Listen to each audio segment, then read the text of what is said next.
کرتے ہیں آپ خیریت سے ہوں گے۔ دوستو، ابلیس کو جنت سے نکال دیا گیا تھا اور جنت سے نکلنے کے بعد اس کی ایک ہی سوچ تھی کہ وہ ایسا کیا کرے اور ایسی کیا چال چلے تاکہ آدم کو رسوا کر سکے۔ ایک روز اس نے دیکھا کہ جنت کے تمام دروازے بند ہیں اور مور اور سانپ کھڑے ہیں۔ ابلیس نے ان کو دیکھا تو اس کا ذہن جاگ اٹھا، کیونکہ اس کے دل میں آدم کے لیے بڑا زہر بھرا ہوا تھا۔ ابلیس فوراً جنت کے دروازے پر کھڑے مور کے پاس پہنچا اور بڑے ہی ہمدردانہ لہجے میں کہنے لگا، بہت جلد تمہیں بھی جنت سے نکال لیا جائے گا اور آدم کو بھی جنت سے نکال دیا جائے گا۔ البتہ تم مجھے جنت میں لے جاؤ تو میں تمہیں اس کی ایک ترکیب بتاؤں گا جس پر عمل کر کے تم اور آدم جنت سے کبھی نہیں نکلو گے، یہ میرا دعویٰ ہے۔ مور نے ابلیس کی بات سنی تو فکر مند ہو گیا۔ تھوڑی دیر سوچنے کے بعد کہنے لگا کہ تمہاری بات تو میرے دل کو لگی ہے، لیکن میں تمہیں اندر کیسے لے کر جاؤں؟ میں نے کافی سوچا ہے، لیکن مجھے سمجھ نہیں آ رہا کہ میں تمہیں کیسے لے کر جا سکتا ہوں، وہ بھی جنت کے محافظوں سے آنکھ بچا کر۔ تو ابلیس نے فوراً جواب دیا کہ کیا تم یہ نہیں جانتے ہو کہ میں منتر پڑھ کر اپنے آپ کو ایک چھوٹے موتی میں تبدیل کر سکتا ہوں؟ تم مجھے اپنے منہ میں دبا کر جنت کے اندر لے جانا۔ یہ کہہ کر ابلیس نے منتر پڑھا اور اپنے آپ کو ایک چھوٹے سے موتی میں بدل دیا تو مور نے ابلیس کو اپنے منہ میں رکھ لیا اور جنت میں داخل ہوا۔ یوں ابلیس ملعون مور کی مدد سے جنت میں داخل ہو گیا۔ یہ مور ابلیس کو اپنے منہ میں لیے ہوئے سیدھا حضرت حوا کے سامنے پہنچ گیا اور وہاں پہنچ کر ابلیس نے دوبارہ اپنے اوپر کچھ جادو کیا اور انسان کی شکل میں آ گیا۔ انسانی شکل میں آنے کے بعد اس نے اپنے مکر سے اما حوا کو ورغلانے کی کوشش شروع کر دی اور کہنے لگا کہ اگر تم نے اس درخت کا پھل نہ کھایا تو تمہیں جنت سے نکال دیا جائے گا۔ اما حوا بولی، یہ درخت تو ممنوع ہے، اس کا پھل کھانے سے منع فرمایا گیا ہے۔ ابلیس دوبارہ بولا کہ اس درخت کا پھل نہ کھایا گیا تو جنت سے نکال دیا جائے گا، تمہیں بھی اور آدم کو بھی۔ ابلیس ملعون آخرکار اپنے اس مکر میں کامیاب ہو گیا اور اما حوا نے اس کی باتوں میں آ کر اس درخت کا پھل کھا لیا اور پھر حضرت آدم علیہ السلام کے پاس پہنچی اور کہنے لگی، میں نے ممنوع درخت کا پھل کھا لیا ہے، تم بھی اس کا پھل کھا لو تاکہ ہم ہمیشہ جنت میں رہ سکیں۔ حضرت آدم نے کہا، ہائے افسوس، تم نے یہ کیا کر دیا؟ پھر ابلیس کی مکاری میں آنے والی اما حوا نے حضرت آدم کو بھی مجبور کیا کہ وہ بھی اس درخت کا پھل کھائیں اور یوں ان دونوں کو جنت سے نکال دیا گیا۔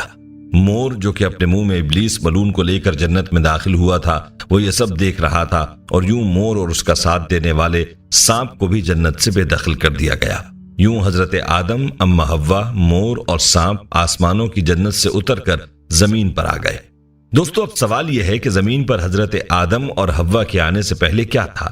کون سی مخلوق تھی اور جنت کس کے لیے بنائی گئی تھی اور زمین و آسمان کی تخلیق کیسے کی گئی تھی؟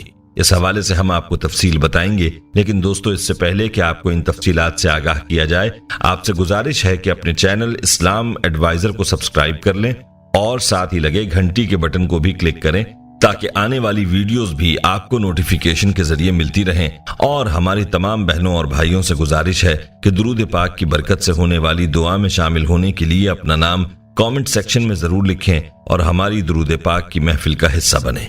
دوستو، یاد رہے کہ جو پھل ممنوع تھا اس کے بارے میں کہا جاتا ہے کہ وہ گندم تھا اور اسی گندم کو پھر انسان کی خوراک بنا دیا گیا اور اسی گندم کی اب زمین پر انسان کو طلب رہتی ہے۔ اور جہاں تک بات ہے مور کی، تو مور اب بھی ایک دل فریب پرندہ ہے کہ جو بھی اس کی چمک دمک میں مگن ہوتا ہے تو وہ سب بھول جاتا ہے، جیسا کہ اما حوا کو ابلیس نے مور کے ساتھ مل کر بھلایا تھا۔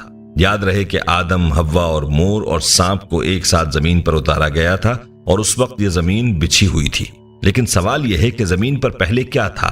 تو یاد رہے کہ اللہ تعالیٰ ارشاد فرماتا ہے کہ ہم نے زمینوں اور آسمانوں کو 6 دنوں میں تخلیق کیا ہے، اور ایک جگہ ارشاد ہے کہ اس زمین پر پہلے کچھ بھی نہیں تھا سوائے پانی کے۔ تو دوستو، معلوم ہوا کہ اس زمین پر پہلے پانی کے علاوہ کچھ بھی نہیں تھا، اس زمین پر پانی ہی پانی تھا، اور پھر اللہ تعالیٰ نے اس پانی پر زمین کو بچھایا۔ اور تفاسیر میں یہ بات بھی ملتی ہے کہ جب پانی پر اللہ تعالیٰ نے زمین کو بچھایا تو یہ زمین ہل رہی تھی، تو اللہ تعالیٰ نے اس زمین کے اوپر پہاڑوں کو گاڑ دیا جس سے یہ زمین ٹک گئی۔ دوستو، یاد رہے کہ پانی ہی وہ چیز ہے جس سے اللہ تعالیٰ نے مختلف قسم کی مخلوقات کو پیدا فرمایا، اور پانی کو اللہ نے زندگی کی بنیاد بنایا۔ اور کہتے ہیں کہ آدم سے پہلے آسمان بھی نہ تھے، تو اللہ تعالیٰ نے صرف 2 دنوں میں 7 آسمانوں کو بنایا۔ ان آسمانوں کی جگہ پر دھواں ہی دھواں تھا، کچھ نہ تھا، ہر طرف دھواں تھا، اور پھر اللہ تعالیٰ نے اس دھوئیں سے آسمان بنائے، اور صرف 2 دن میں اللہ تعالیٰ نے 7 آسمان تخلیق فرمائے۔ اور جب آسمان دنیا اللہ تعالیٰ نے بنایا تو اللہ تعالیٰ فرماتا ہے کہ ہم نے اس میں ستاروں کی مانند چراغ روشن کر دیے، یعنی آسمان دنیا میں اللہ تعالیٰ نے ستارے پیدا فرمائے جو رات کو چمکتے ہیں۔ یاد رہے کہ اللہ تعالیٰ نے 4 دنوں میں زمین اور اس کا سارا نظام بنایا، یہ پہاڑ، یہ جنگل، دریا اور سمندر اور صحرا اور میدان، یہ سب اللہ تعالیٰ نے اپنے حکم سے صرف 4 دنوں میں تخلیق کیا، اور پھر اللہ نے آسمانوں سے بارش برسائی اور اپنے حکم سے زمین کے اوپر طرح طرح کے درخت اور پودے اور سبزہ اگا دیا۔ دوستو، معلوم ہوا کہ جب آدم نہ تھے تو تب بھی یہ کائنات تھی۔ جب آدم کو اللہ تعالیٰ نے تخلیق کرنے کا ارادہ فرمایا تو اللہ تعالیٰ نے اس کائنات کو ترتیب دیا اور اس کائنات کو پیدا فرمایا، اور جب آدم علیہ السلام کو پیدا فرمایا تو اللہ تعالیٰ نے پہلے تو ان کو جنت میں رکھا، اور پھر ابلیس ملعون کے مکر کی وجہ سے حضرت آدم کو جنت سے نکالنا پڑا تو اللہ تعالیٰ نے ان کو اس زمین کے اوپر بھیجا، اور یہی اللہ کی منشا تھی۔ یہاں آپ کو یہ بتاتے چلیں کہ روایات میں یہ بات ملتی ہے کہ یمن سے کچھ لوگ حضور اقدس صلی اللہ علیہ وآلہ وسلم کی خدمت میں دین سیکھنے کے لیے حاضر ہوئے، تو انہوں نے یہ سوال کیا کہ یہ کائنات کیسے پیدا ہوئی؟ تو آپ صلی اللہ علیہ وآلہ وسلم نے فرمایا کہ جب یہ کائنات موجود نہ تھی تو تب اللہ کی ذات موجود تھی، اور اللہ کا عرش پانی پر تھا۔ اس کے بعد اللہ تعالیٰ نے آسمانوں اور زمینوں کو پیدا فرمایا اور لوح محفوظ میں ہر چیز کو لکھ دیا۔ دوستو، یاد رہے کہ اللہ کی ذات موجود تھی، موجود ہے اور موجود رہے گی، اور تمام جہانوں کو پیدا کرنے والی ذات اللہ ہی کی ہے، زمینوں کو، آسمانوں کو پیدا کرنے والی ذات اللہ کی ہے، اور جنت اور دوزخ کو بھی پیدا کرنے والی ذات اللہ ہی کی ہے۔ اللہ تعالیٰ کی مخلوقات کہاں کہاں ہیں اور کیسی کیسی مخلوقات ہیں یہ اللہ ہی جانتا ہے۔ اللہ تعالیٰ کی قدرت بھی وسیع ہے اور اللہ تعالیٰ کا علم بھی وسیع ہے، اور انسان کی عقل بہت محدود ہے۔ انسان صرف اتنا ہی جانتا ہے جتنا اللہ نے اس کو علم دیا ہے، اور اس سے زیادہ یہ کچھ نہیں جانتا۔ اللہ تعالیٰ بہتر علم رکھتا ہے اور حکمتوں والا ہے۔ دوستو، ہماری آج کی یہ ویڈیو آپ کو کیسی لگی آپ نے کامنٹ میں ہمیں ضرور بتانا ہے، اور آج کی اس ویڈیو کو اپنے دوستوں کے ساتھ زیادہ سے زیادہ شیئر بھی کریں۔ اگر آپ چاہتے ہیں کہ ہم آپ کے لیے آپ کی مرضی کا کوئی موضوع لے کر آئیں تو آپ اس بارے میں ہمیں کامنٹ سیکشن میں بتا سکتے ہیں۔